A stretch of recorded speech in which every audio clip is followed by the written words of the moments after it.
Boom,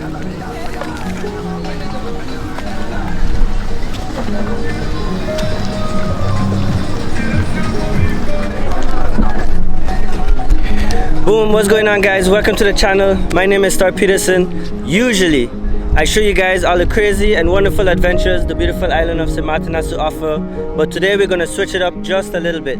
Today we're gonna speak to the kids again. You guys really enjoyed the first one, so we did a second one.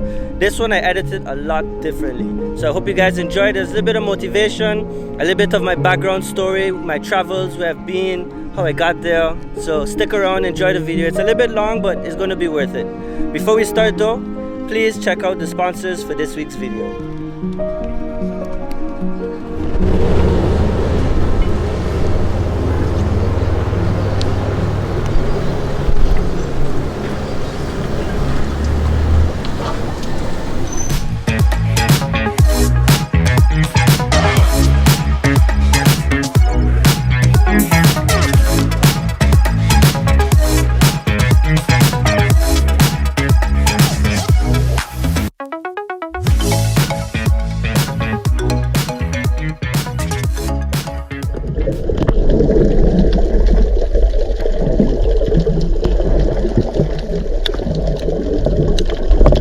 Already recording. All right, fellas. Good afternoon. We already had a small talk, but let me introduce myself officially. My name is Star Peterson. Born and raised on St. Martin. Grew up like everybody else. Went to school. And let me give you guys a little background on myself so you understand why I even eligible to come in front of you and speak to you and give you advice. So when I was 16, dropped out of school, I went to St. Dominic and pretty much was lost, drifting like everybody else. And at the time I was surfing and skateboarding for a local surf shop. And at the time those guys kind of took me under their wing, started to teach me, give me advice. And one day, we was in a shop and there was a tattoo artist there, and he pretty much asked me, like, would you consider working on boats? And at this point, like, I grew up in Simpson Bay, but I didn't even notice the yachts. I didn't acknowledge the yachts. Like, it wasn't even a thought process until he asked me that question. So I said, I always open to new opportunities. Why not? So he spoke to some of his friends. Boom. Ended up getting some day work for a week. Showed up on the boat. We were scrubbing teak. So I was like, okay, just like the movies, scrubbing the decks. So show up, boom, scrubbing decks, and checking, and if this is as hard as this work gonna get, it's not gonna be that hard. Lunchtime reach, the guys asked me, like, what's my plans? What are you doing for lunch? How you, like, so I said, I didn't really think about it that much. Yeah, it was like, okay, cool. Come down, have lunch with us. That way you don't have to go home, come back. We could get back to work one time. So I go down for lunch. And they had a whole buffet. Like, I think it was lamb chops, mashed potato, ribs, like 3-4 salads, banana bread. So in my mind, I check it like, today is either somebody's birthday or a holiday. Now mind you, this is my first time being on a yacht, period. So I already looking around, trying to take it all in. I already get lost, trying to go to the bathroom. So I sit down and I eat and I start to talk to the crew because I get uncomfortable. And I start to ask them, like, what's the occasion, like, why is there so much food? Because I'm a fat boy, I like to eat. And they start to tell me, like, no, this is every day, the chef does cook for everybody. Some people don't eat this, some people don't eat that. So I was like, really? So I was already like, okay, this ain't looking too bad at all. Then I start to talk to them, like salaries and stuff like that. And I was like, oh, really? Oh, you don't got bills? Or you got a chef cooking food like this for you every day? And where was the last place you was? Europe? All right, okay. I started to put the information together and process why the guys at the shop tried to open my eyes up to this opportunity. So after that lunch, I was done. I wasn't thinking about no skateboarding. I wasn't thinking about no surfing. I wanted to be on the yachts.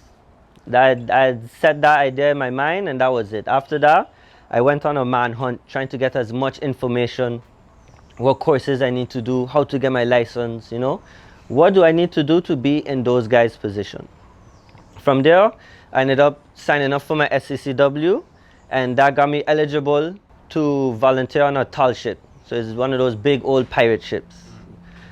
Boom, I got chosen. So I spent a week on this tall ship, and in that week, I started to learn more practical skills, rope work, knots, that kind of stuff. And I was like, okay, like we went from here to the BVIs, came back, and that was it. Set in my stones. I did my licenses, SCCW, my captain's license, first aid, and that's when I started my journey. So getting into yachting or any industry is difficult, especially when you're starting.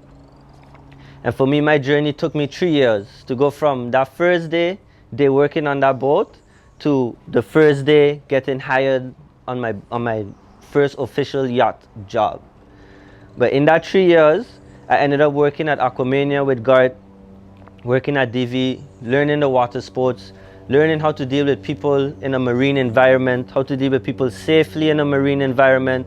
From there, I worked at Rhino Safaris. I did day charters similar to Billy Bones like you were doing. So even though I wasn't able to get on the yacht, I took the time I had to learn all the skills that I could have.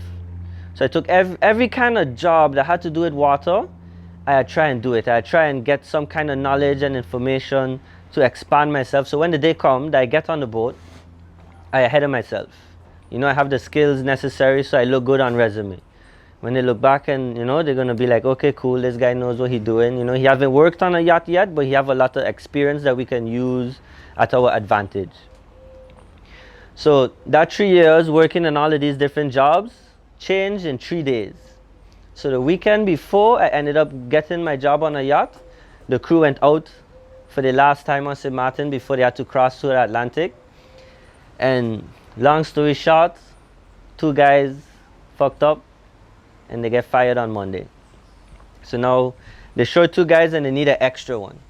So in my work experience, I ended up working at Port au Plaisance, and in my networking, one of the guys I got really good friends with, he ended up getting a job offer for the 2 guys, and he turned it down, but he said, look, I've been helping this guy out, he really wants the opportunity, so he sent them my CV.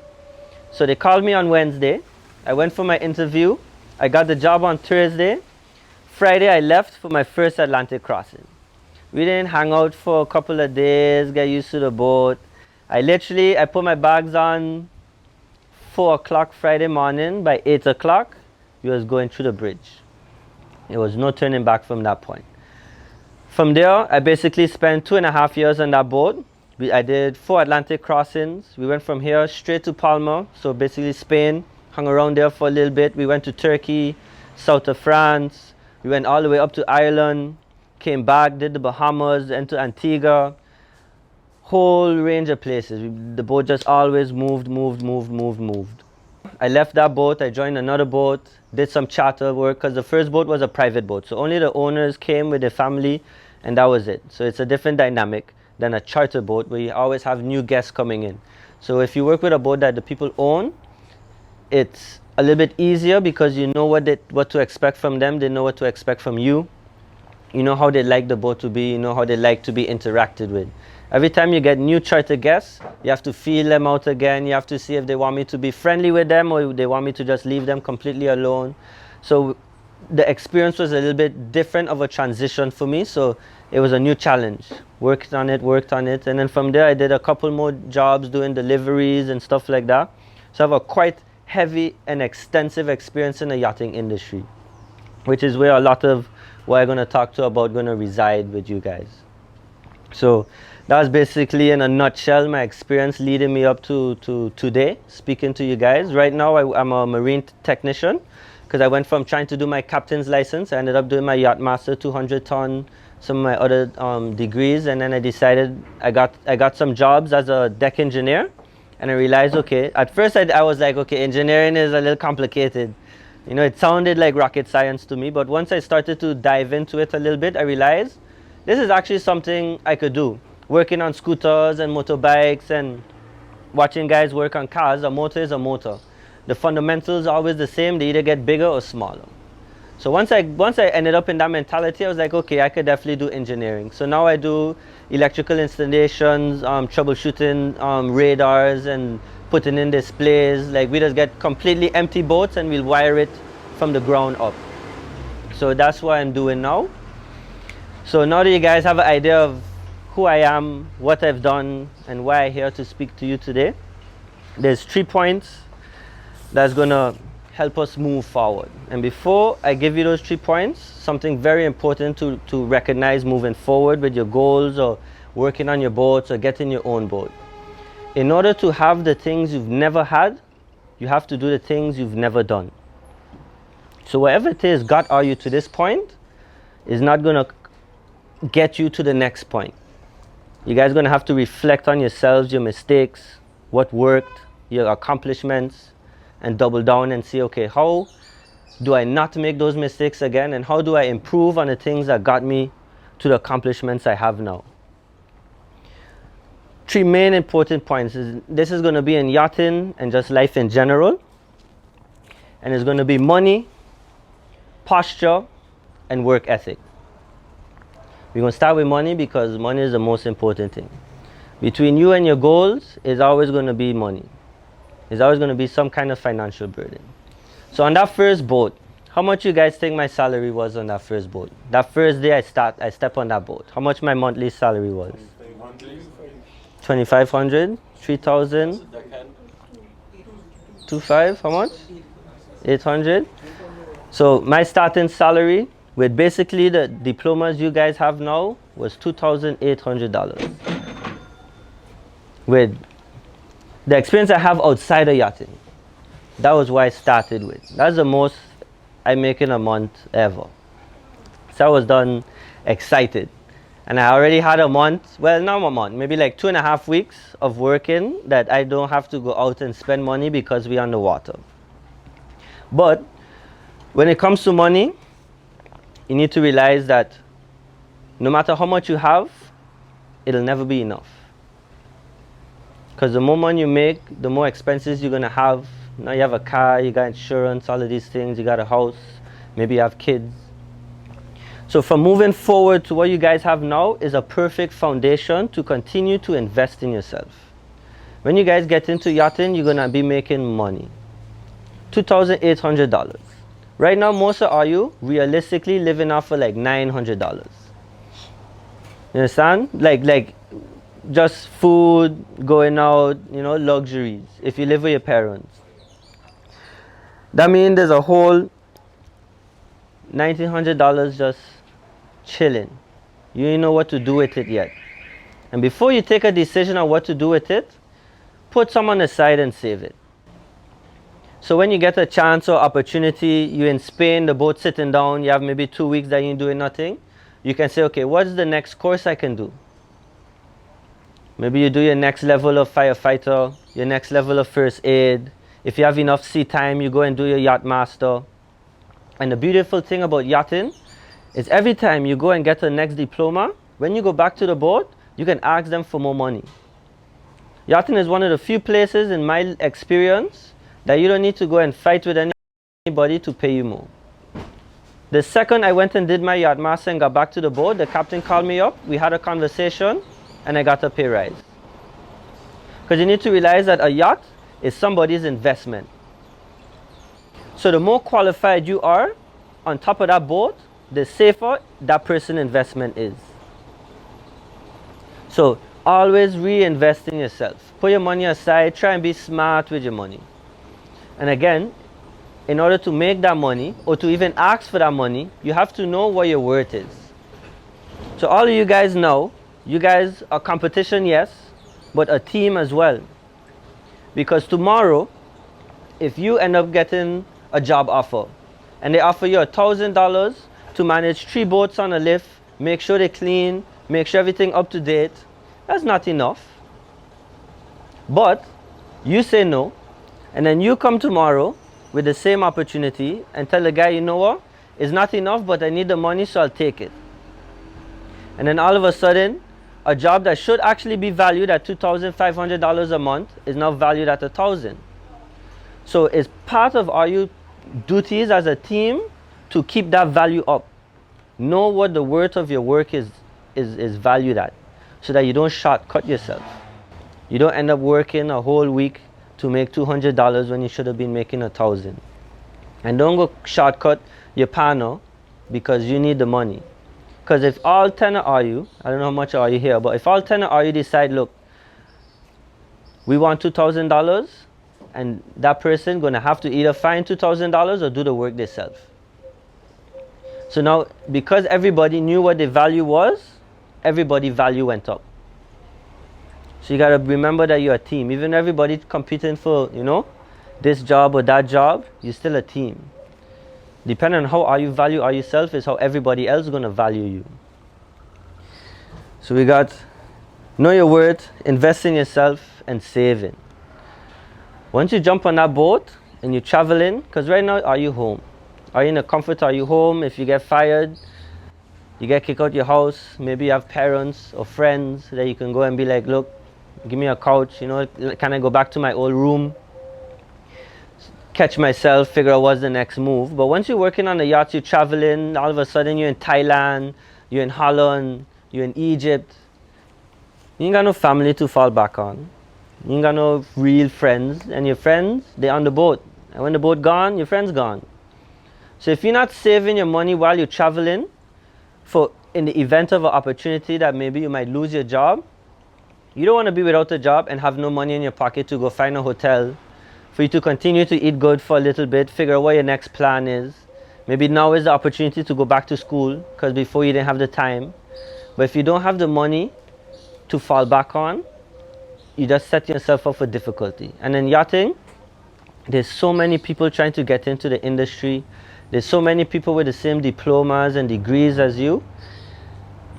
They don't think twice. When I was working on the boats, every morning I wake up and I wonder if today is the day I'm gonna get fired. It don't take a good reason. It just take a reason. You know, so always keep money in your back pocket. Even before you get into yachting, while you're here, you're home, try and put some money on the side, save some money, because you never know what's gonna happen. You always gotta be prepared. You don't want to fall backwards, you want to fall forward. And the only way to fall forward is to be always prepared for the good and the bad. So that's money. If you make bad decisions with the money as you're moving forward, when situations come, you're not going to be able to take them on as responsibly or as positively as you want. You know, you're not going to be able to just throw some money at the problem, fix it, move forward. You're going to be sitting down like, boy, I wish I had that money. I wish I had saved that money. So moving forward with anything in life, you got to be a little bit smart, a little bit calculated, and set goals. Because the only way to start to prepare for the future is to try and understand where it is you're going. Now, you're making the money, but you got to carry yourself like the money. And that's where posture comes into play. And posture is something about the way you carry yourself. When you're out and it don't even matter where you are. You don't know who's around. Especially like, say for instance, if you go Sagidala, you're at Kimsha, a lot of the different yacht crews and captains, they just be hanging around there eating. You know, and if you're carrying yourself rambunctious, irresponsible, you know, loud, these people unintentionally taking in this information and judging you. That's just life.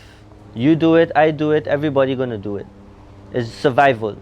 You need to judge certain people to understand what type of environment you're in. So moving forward now, looking for opportunities, wanting to have your own boat or work for people with boats, you gotta keep in mind how you carry yourself, how you look, how you talk to people, how you deal with situations when people disrespect you. All of these things is very important because they don't take much. Yachting and boating is a small community. It takes one incident for everybody to know what's going on. And imagine, St. Martin is a small place, and that is the happiness in St. Martin. And boating is a much smaller community. So imagine how much faster news is going to move. Again, going back into it, self-image. Already see long hair, plaits. On the boats, it's not necessarily about skin color or ethnicity. It's about an image. They're trying to sell an experience, a package. So the package is high luxury, $1 million environment. So when you're carrying yourself, and if that's the goal where you want to go, you need to represent that as well. Because the best way to get into the industry is a smooth transition. You don't want somebody to come and say, wow, we really like your work ethic, we really like the way you carry yourself, but you know, go cut your hair, you know, shave your beard, let's see how you look, you know. You don't want to have that conversation. You know where you're trying to go, so try and look the path ahead of time. Prepare yourself so when you get that opportunity, they don't have to ask you to shave, you're already shaving, because you know that's what they're looking for. You know, so depending on where you're trying to go, prepare yourself. Don't wait till they reach to cut your hair or to look clean. If you're doing day work on the yachts and stuff like that, hopefully you guys get the opportunity to at least start getting on the boats and meeting the people. Show up to the boat like you're working on the boat. Don't show up to the boat like you're just there for the day to make a couple of dollars and go back home. When people roll up to the boat, you want them to be confused as to whether you work on the boat or you don't work on the boat. That's what the goal should be. You need to fit into that environment so flawlessly that they just end up hiring you because you just fit in. The guys like you look the part, you do the work, it don't make sense to not hire you. You understand? So looking the part is a big part about getting into the industry and moving around and getting these experiences. And then lastly, with posture is your values. When you get into the industry, all of a sudden you got money to waste. There's a lot of drugs in the industry. Cocaine, ecstasy, weed. Certain things you might be willing to try. Certain things you're not going to be willing to try. And this is where values come into play.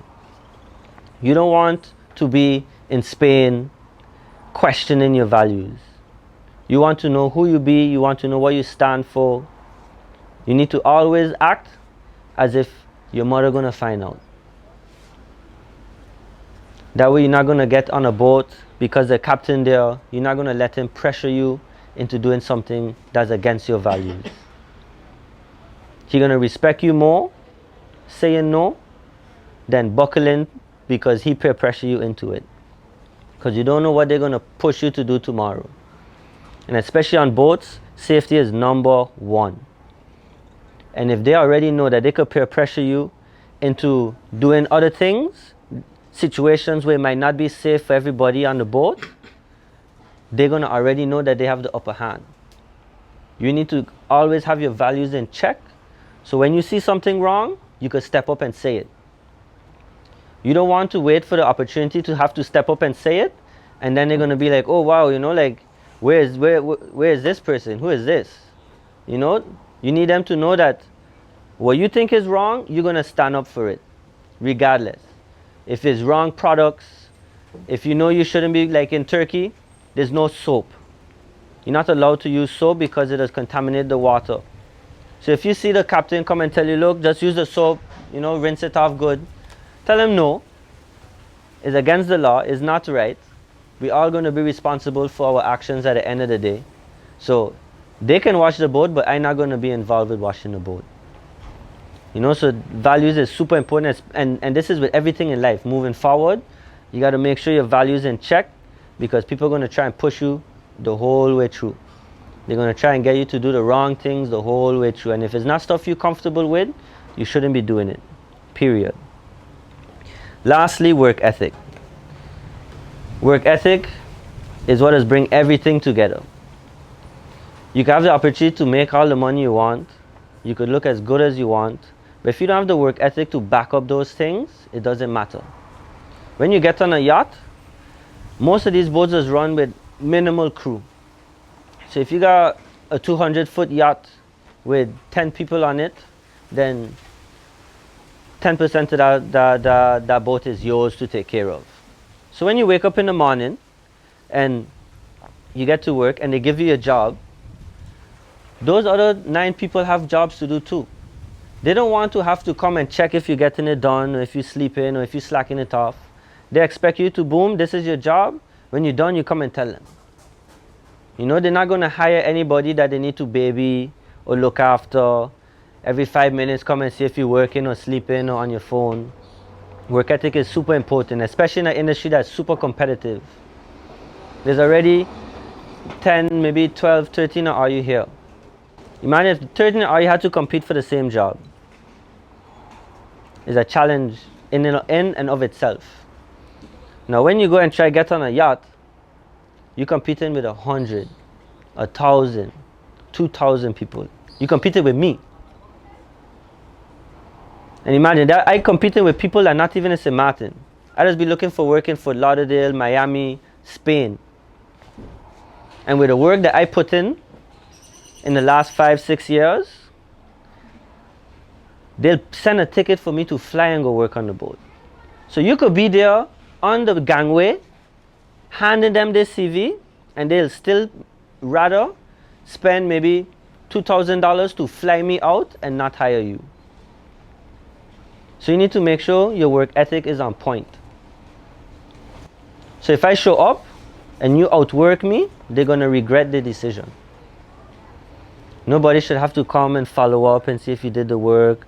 You know, how is it going? You got to come and ask them what else. Especially if you're making $2,800 a month. And working on boats, you know, it's hard work, but it's not construction. It's not cutting grass on the side of the road. You understand? It's not belittling, like working at a bar and having people order you around. You're not serving nobody, you know? You're on a yacht. You got your radio, your shoes. You probably got a fresh $800 watch on. You understand? It don't make sense to not work hard. And you get tea break. You start at 8. 9 o'clock is tea break. You go eat for 15 minutes. You go back to work. Lunchtime, boom. Big buffet. 3:30, tea break again. 5 o'clock, work done. You understand? Every boat is different, but most boats does this schedule. If you're not on charter, you get to pay $2,800 to go on tea breaks. You understand? Yeah, the girls just wash your clothes for you. For 2.5 years, actually almost 3 years, I didn't have to look at a washing machine. I put my clothes in a bag, I put it in a room. By the time I finish work, it's fold on my bed. Fold on my bed. You understand? And there's still a lot of people that take these things for granted. And because those people take things for granted, exactly. And that's where your work ethics come into play. When you get their work and you show up looking like you work on the boat, you outworking the partners that work on the boat, that same guy that maybe wake up late that day because he was partying too hard, or he reach on time but he didn't work hard because he hangover, the crew and the captain gonna start looking at you like, I'd rather work with this guy because of that guy. I working harder when I want to be chilling on tea break. And it goes back to being a team. If everybody work hard to get the jobs done, it's going to make everybody's life easier. That same partner that's slacking, if he don't get his job done by 5 o'clock, guess what? Everybody have to work till 7 to get it done. Because when the clock ends, it's not like when you work here. You still at home, and home need to be on point. So when 5 o'clock reach and the work not done, the work have to get done. You can't go out and eat and celebrate when the boat not in order. Because if tomorrow the boss call and say, look, we got a trip coming, get the boat ready, leave, meet us there, and the boat not ready. Because one guy didn't do his job. But they're not going to go and say that one guy didn't do his job. They're going to say, all of you didn't do your job. So you got to keep each other accountable. Reliability and drive. Drive is a big, big one. Because the only way you're going to get to those opportunities is by pushing yourself now. So with all the tickets and the diplomas, everything you learn, sailing, These are skills you need to continue to compound on, reinvest in yourself. Every opportunity you get, talk about it. Let people know what you know. Because then one, they're going to start talking about you. They're going to see that you're proud of the knowledge you have. They're going to ask you, you know, for opportunities. They're going to look for you when certain things come up. Like for me, like that's one of the biggest things that helped me. Because I was so proud of being able to work on the boats and, you know, travel. And everybody I meet, I told them about my story. And I was like, oh wow, you know, like we need a guy for, you know, 2 days here or 2 days there. And because I always on the back of their mind, because I either taught them something, like you're not. Any opportunity you get to teach somebody you're not, teach them. It's going to help you remember them better. And teaching people is the best investment you can have. Working on boats is a dangerous work environment. And that's one of the main reasons why you get paid what you get paid. Because if the boat catch on fire, all of a sudden, they expect you to become a firefighter. No other occupation is like that. If somebody gets sick or hit their head, you're expected to become a paramedic. No other occupation is like that. And that's why it reflects in your pay. Boats is a dangerous place to work. So if you become a captain, you need to be able to have the knowledge, the composure, when situations go bad, to start to delegate. This is your job, this is your job, this is your job. You're going to minimize panicking, because now everybody has something to focus on instead of the craziness that just took place. Okay, now I have a goal. I need to make a phone call. I need to stabilize, make sure this person, they're either talking or not talking. If they're not talking, what position they need to be in. You understand? You need to be on point. So you need to understand, okay, if I'm going to be a captain, I need to start thinking like this. When you're on the road driving, when you're just standing up on the bus stop, you need to start thinking like a captain. What is dangerous in this environment I'm in now? You know, like if you're on the bus, if you see somebody sticking their head out the window, is that a safe thing to be doing? If something bad happened, how will I react? Because when you're captaining the boat, these are the thoughts you need to have. You see somebody going for a swim, my engine's on, my engine's off. Am I moving forward? Am I not moving forward? Because the more you're thinking on these things, the less incidents going to happen. And when they do happen, you get to react to them a lot faster. And that's what separates a good captain from a great captain. A great captain is always aware of the safety involved with what's going on. The reason you had a fantastic day trip is because your captain made sure you left and came back in one piece. Every time you go anchor, there's so much tension on that rope. If somebody's foot was wrapped around it, boom, you could lose a foot, you could lose a toe. It's so easy. I have friends that don't have fingers because they was dealing with the anchor. Captain went in reverse, blow, finger gone. You understand? Communication. When you're on the boat, if you want to be a captain, if you're a crew, and it goes back to values, you need to make sure that you choose to be on a safe boat. If you have a captain that's doing unsafe practices, if this man got the engines running with a beer in his hand and people about to go swim, check this man. Check him real quick. Because if somebody go hit that throttle and somebody in the water, boom, get hit by the props, that ain't a bad dinner. That's a bad 2 years. One, that person got to go hospital, medical bills, investigation. They need to understand why that happened. Because in the maritime industry, because of how dangerous it is, every incident is a learning situation in the grand scheme of things. So every time you hear a big incident happen on a yacht, it's 2-3 years of process. So the next time you go for your course, something going to be different. Some form of information going to be evolved, and that's why you have to renew your courses. Because every 4 years, 5 years, something happened. Everybody get to learn from it. They put it on paper so we can prevent it. Because we don't want to be losing lives unnecessary. If you had checked that captain, 2 seconds, shut off the engines, He could have go and slapped the throttle, nothing would have happened, everybody get home safe and sound. You understand? But because you didn't check him, or because you wasn't thinking like a captain, you're thinking, oh, I just a deckhand, you know, I just here to make sure everybody smile and they have drinks in their hands, then you're not on a safe boat. Everybody need to be conscious. Everybody need to be checking for each other, making sure everybody's safe. If you see somebody dealing with the rope wrong, check them. Because you'd want somebody to do the same thing for you. Because sometimes you're working, you're busy, you're tired, you're dealing on the boat, you just want to get it done, and you're not checking, boom. I didn't manage the rope properly, I didn't turn off the engines, maybe the music playing, you can't hear the engines running.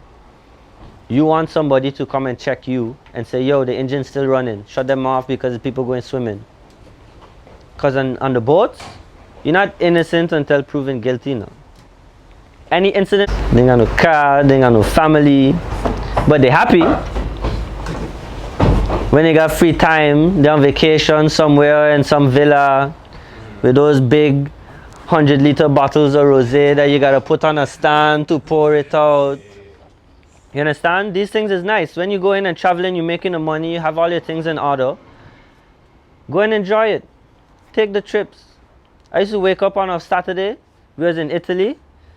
My partner went to Rome the Friday. He asked me if I want to come. I tell him, nah, cool, I chilling. Wake up Saturday checking like I ain't got nothing to do. Wine, went to the man. Jump up, take my train, went, booked my hotel, chilled out. Because I had money on the side, I saved my money. And then every time I get it, because sometimes you get the money and you just feel like you have to spend it. You understand? Like you're like, boy, you ain't hungry, but I ain't eat Burger King in a while, so we're gonna go eat Burger King. You understand? And that's when you have $20 in your pocket. Imagine when you have $2,000 in your pocket. You're gonna be like, boy, the sun ain't out, no, but those Gucci shades looking fresh. And I make that example because I make that mistake. We was out cooling, we went to this place in Spain, and that is sweet girl inside of the place. I went, boom, talking to her. Next thing you know, I walking out of the place with $200 Gucci shades. They was nice shades, I had them for a while, but it wasn't necessary. You understand? But these are things that you can afford to do because you put in the work. If you don't put in the work, if you don't go home and look at yourself in the mirror and check your posture, you know, do I look like the person that's going to get the job I want tomorrow? Do I put in the work like the person that's going to get the job tomorrow? Do I have the money to invest in myself? If I do get the job tomorrow, they ask me, maybe I need an extra diploma, or maybe I need to go and get insurance on my own, and then they're going to give me insurance later. If you don't have money put aside, you're not going to be able to take these opportunities. You know, and that's the thing with luck. The last time I gave the speech, one of the boys asked me, you know, like maybe I might get lucky, a boat find me, you know, like I have my long hair and the boat allow me to have the long hair. So I told him, okay, cool, you're lucky, you find the boat, but you didn't stay on top of your diplomas. You didn't make sure they was in a safe place so you know where they be. You didn't continue to invest in your skills. So now all of a sudden you get this opportunity that you're so lucky, but you didn't prepare for it. You wasn't ready for it. And that's all luck is. Always preparing for opportunities so you can take it when the time comes.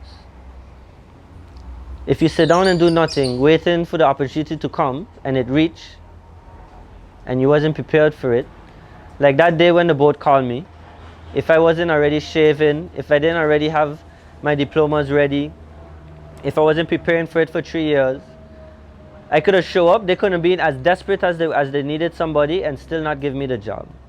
But I always stayed prepared to be lucky for that day. Because it was to the point where like the second year I was depressed. All my friends done leave for college. Who was here had jobs. I was still skateboarding, having fun. Wondering what I was doing with my life, trying to work on boats, not getting anywhere. But I stay on top of it because that's what I wanted to do. That was my goal. I found more ways to try and develop my skills. That's when I started scuba diving, snorkeling. Because then now all of a sudden the boat asks me, you know, like what other skills you have other than driving the boat and, you know. Oh, I scuba dive. Oh, really? You know, like our guests like to go diving.